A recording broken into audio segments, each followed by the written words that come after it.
15 जून 2025 को दोबारा बूडिया साहब जाने का मौका मिला। लेकिन इस बार प्रोग्राम था बूडिया में जो किला है उसको देखने का, क्योंकि मेन मकसद हमारा उसी काम के लिए हम जा रहे थे।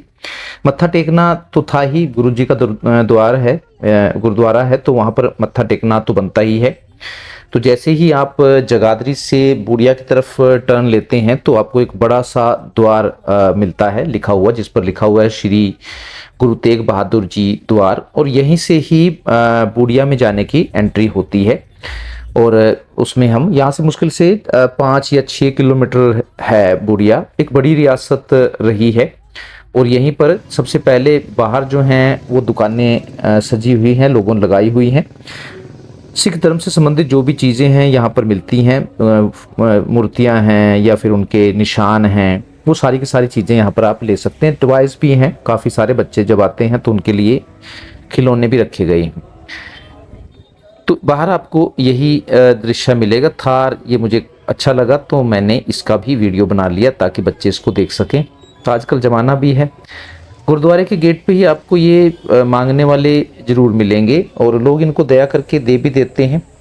तो एंटर करते ही सबसे पहले जो मेन काम होता है वो है जोड़ा घर में अपने जूते जमा करवाने का। सिख धर्म में है ये कि आप यहाँ पर एक अलग व्यवस्था बनाई हुई है जूते जमा करवाने के लिए। और जब आप एंटर करते हैं तो जब गुरुद्वारा देखते हैं तो बड़ा ही सुंदर दृश्य है।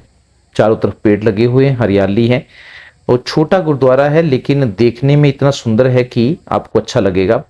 एक और व्यवस्था सिख धर्म में है कि यहाँ पर जो है कि जो पाँव हैं आपके, उसको धोने के लिए एक पानी की व्यवस्था की हुई है कि जब आप अंदर जाएं, मत्था टेकें गुरु ग्रंथ साहब के सामने जहाँ पर पाठ चल रहा है, तो आप पूरी तरह से शुद्ध होकर जाएं। आपके पैर जो हैं किसी तरह से गंदे नहीं होने चाहिए। जूतों में डले होते हैं तो वो आमतौर पर गंदे होते हैं।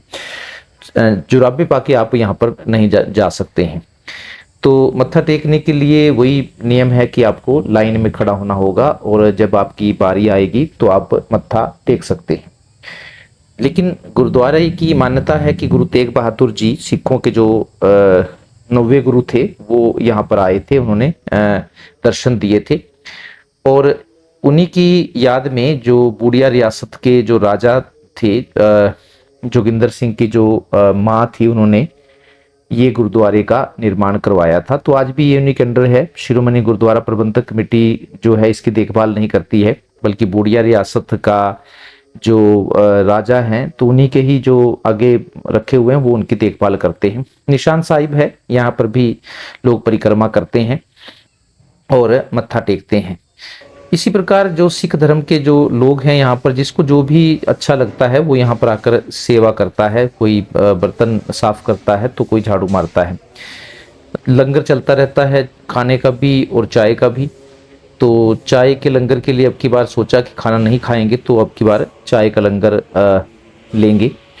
तो इसके लिए भी आपको लाइन में लगना पड़ेगा और चाय के साथ खाने के लिए भी कुछ ना कुछ दिया जाता है। लो जी, तो चाय डलवा रहे हैं।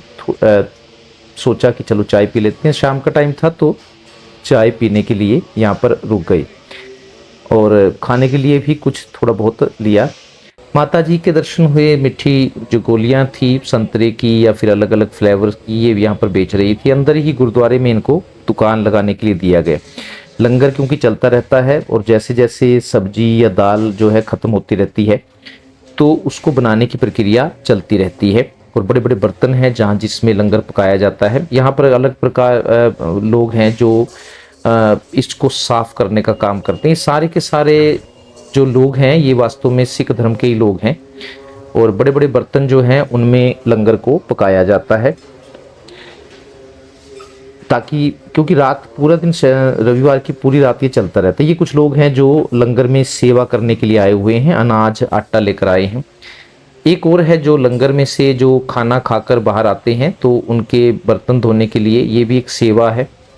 तो यहाँ पर जो लोग हैं जो भी मत्था टेकने आते हैं वो उनके बर्तन को साफ करके अपने आप को धन्य समझते हैं कि उन्होंने भी एक तरह से गुरु जी की सेवा की। तो मत्था टेकने के बाद जो हमारा मेन मकसद था वो था आज के जो बूडिया रियासत है उसके किले को देखना। तो काफ़ी पुराना किला बताया जाता है ये। कुछ लोगों का कहना है कि ये 500 साल पुराना है। उसमें भारत में 565 देशी रियासतें थी। जब 1947 में देश स्वतंत्र हुआ तो उनमें एक बूडिया रियासत भी थी, काफ़ी बड़ी थी, सैकड़ों गांव इसके अंडर आते थे। और किला जो है अब सिर्फ खंडहर ही बचा है, यहाँ रहने वाले भी कम हैं। और दूसरी बात ये है कि दरारें पड़ गई है, देखभाल नहीं हो पाई उचित अच्छी प्रकार से इसकी, तो अब कई जगह से गिरना भी शुरू हो गया है। बस ये है कि आपको खड़ा हुआ दिख सकता है, तो इसी को देखने के लिए हम आए थे। ये बीरबल द्वार है, जहाँ से आगे से किले की एंट्री होती है, वो पिछले वाला था। बीरबल जो अकबर के 9 रत्न थे उनमें से बीरबल भी एक था। और ये कहा जाता है कि बीरबल जो थे वो बूडिया के रहने वाले थे, तो उन्हीं की याद में जो ये बनाया गया है बीरबल द्वार। इसके अलावा ये सामने वाला दृश्य है किले का, जहाँ से किले में एंटर किया जाता है।